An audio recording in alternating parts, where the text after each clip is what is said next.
C'est compliqué, c'est compliqué. Tu dors en couple, tu te lèves en couple, tu pars aux toilettes en couple. On fait comment?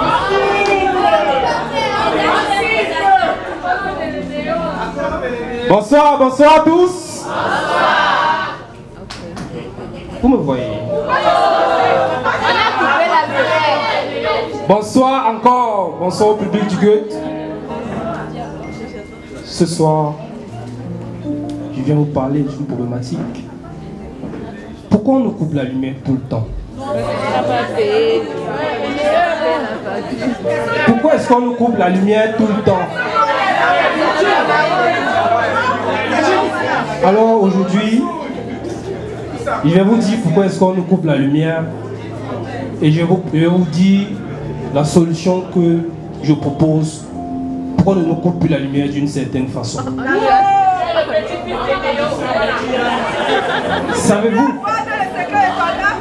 Savez-vous que c'est un droit, l'accès à l'électricité?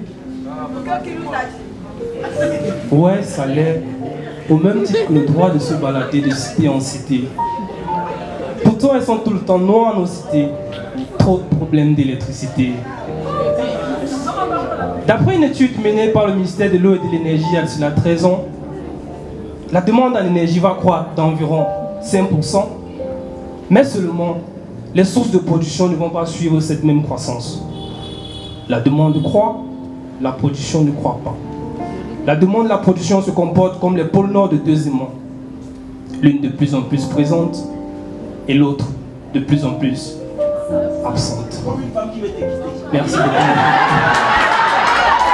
La demande et l'offre allant en sens inverse. Pour fonctionner normalement, le gestionnaire d'énergie est contraint d'effectuer du délestage.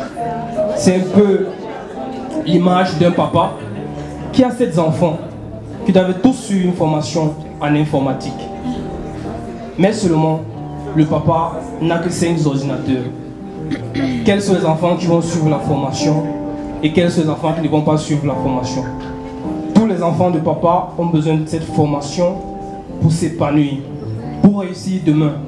Papa aime ses enfants équitablement, papa aime ses enfants de la même façon et n'est prêt à en sacrifier aucun. Alors, papa devra choisir parmi ses enfants qui va suivre la formation et qui ne suivra pas la formation. Alors, on se trouve dans une situation dans laquelle le gestionnaire d'énergie électrique produit une quantité d'énergie qui ne peut pas satisfaire la demande. Vu que la quantité d'énergie ne satisfait pas la demande, il fait effectuer du délestage. C'est même quoi cette affaire de délestage? Est-ce que vous savez que le délestage est à l'origine, chaque année, de plus de 2000 décès au Cameroun? Puis encore, le délestage cause à l'économie du Cameroun un manque à gagner de plusieurs dizaines de milliards de francs CFA. Argent qui peut être capitalisé pour construire 13 écoles secondaires, 3 hôpitaux de district et des centres de logements sociaux. Alors, pour capitaliser sur ce manque à gagner énormissime, puisqu'au Cameroun, nous aimons l'argent. Qui n'aime pas l'argent ici? Pour capitaliser sur ce manque à gagner énormissime, nous nous sommes donnés pour objectif de proposer un calendrier de délestage. De proposer de nouveaux calendriers de délestage qui sont équitables parce que nous avons tous droit à l'énergie, que nous soyons pauvres, grands, bruns, riches. Nous avons tous droit à l'énergie électrique. Mais seulement, notre calendrier de délestage doit être équitable et doit minimiser le manque à gagner. Doit minimiser les pertes engendrées par le délestage parce que, voyez-vous, délester, ça crée un manque à gagner énormissime. Alors, pour proposer ce calendrier, nous allons faire ce qu'on appelle en science une optimisation multi-objectif par ACO.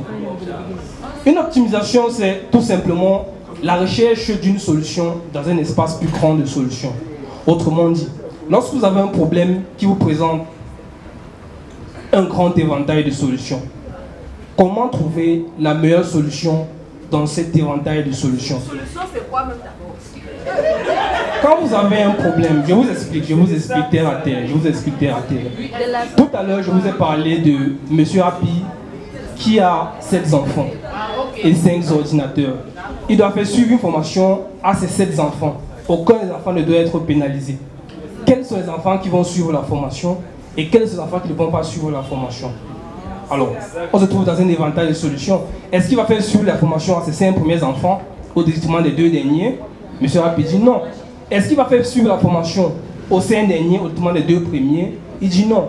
Comment trouver le meilleur compromis de façon à ce que tous les enfants puissent suivre la formation?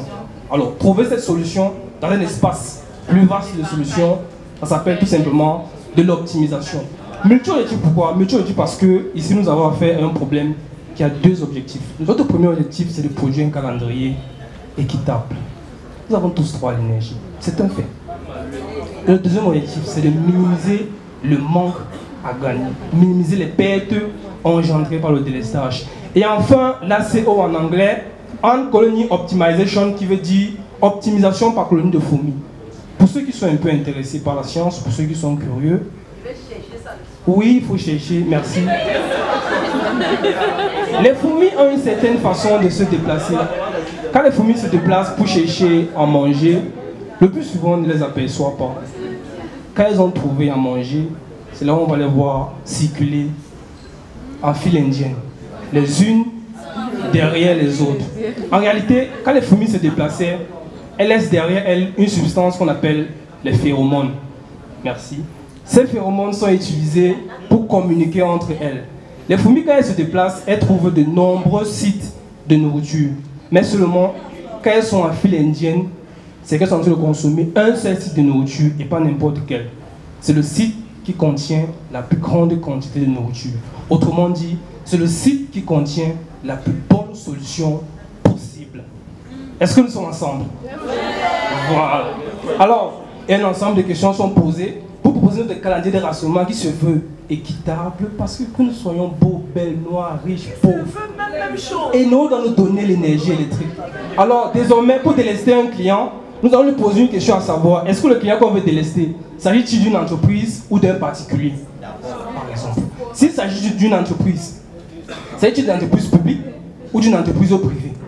Si on a fait plutôt une entreprise publique ou une entreprise privée, est-ce que cette entreprise a une source d'alimentation de secours?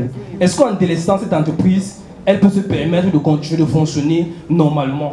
À quel moment est-ce que cette entreprise a besoin d'énergie? Parce qu'on s'est rendu compte, il y en a qui ont besoin d'énergie le matin, d'autres dans l'après-midi, d'autres dans la nuit, et c'était encore de l'énergie H24. J'ai dit les hôpitaux. Si on a plutôt affaire à un particulier, est-ce un particulier résidentiel ou un autre type de particulier? Si c'est un particulier résidentiel, à quel moment est-ce que celui-ci a besoin d'énergie? Est-ce qu'il a besoin d'énergie le matin? Quel est le rôle que joue l'énergie pour celui-ci?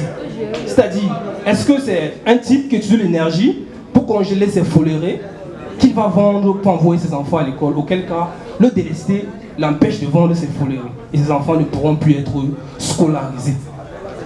Quel est le coût? Quand on le coupe, qu'est-ce que ça lui coûte? Alors, les réponses à l'ensemble de ces questions nous permettent d'avoir un calendrier comme ce que vous pouvez apercevoir là. Nous avons les habitations, les services publics et les hôpitaux. En rouge, vous apercevez les moments où le délestage impacte le moins. Et en gris, c'est le moment où les personnes ont de l'énergie électrique. Alors, avant de terminer mon propos, afin que nos gestes et nos actions, afin que nos gestes et nos actions restent dans la ligne, est-ce qu'on est ensemble, s'il vous plaît? Voilà, merci. Je vais vous laisser une petite réflexion. Est-ce que parce que nous sommes noirs, nous méritons le noir? L'obscurité nous entrave, la lumière nous rend braves. Je vous remercie.